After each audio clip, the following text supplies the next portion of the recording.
When I initially found out that I was pregnant, I was 16. I was in a relationship with someone who was much older than me that I should not have been in a relationship with. I was in high school and I thought I knew it all. And it was kind of a shock to find out that I was pregnant. I was terrified for my parents to find out, but I was happy. I didn't care what I had to do. I was going to take care of my child. My dad told me that I was having an abortion, and that was no question, no debate. I really wanted to keep my child regardless of what they thought. And I was supposed to go to Raleigh, North Carolina, have the abortion, and that was it. When I arrived at the clinic, it was a lot of people in the waiting room. My mom went and signed me in, paid for it. I was called back. They did another pregnancy test.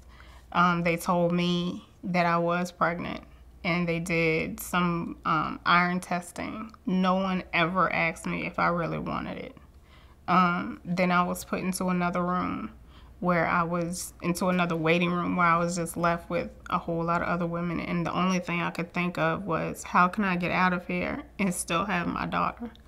Then I was given 2 types of medication, Valium and Motrin. I was taken into another examining room to have an ultrasound done. And then I was back in the waiting room, and then I went into the procedure room where they did the abortion.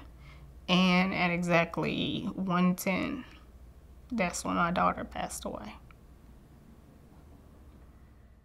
The next 2 or 3 months, I was in denial. Then I went through my anger period where I didn't want to talk to my father, and I really didn't talk to him for 2 months. And then it was like it never even happened.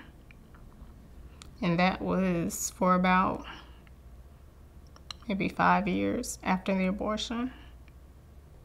Everything didn't come out until I was, I believe, a junior in college. I ended up becoming suicidal. I actually attempted suicide while I was in college. I took about 15,000 milligrams of Motrin. No one knew I had a problem because my grades were very high. I was very calm and content when I was out in public, and behind closed doors, it was a whole different story. I went through depression, went through medications, went to therapy for a little while. The healing process really didn't happen until 2009 when I attended Rachel's Vineyard. It's a 2-day retreat that you go to get healing for yourself. You meet and mingle with other women who've had the same experiences as you. And you really kind of get a mental and emotional cleansing.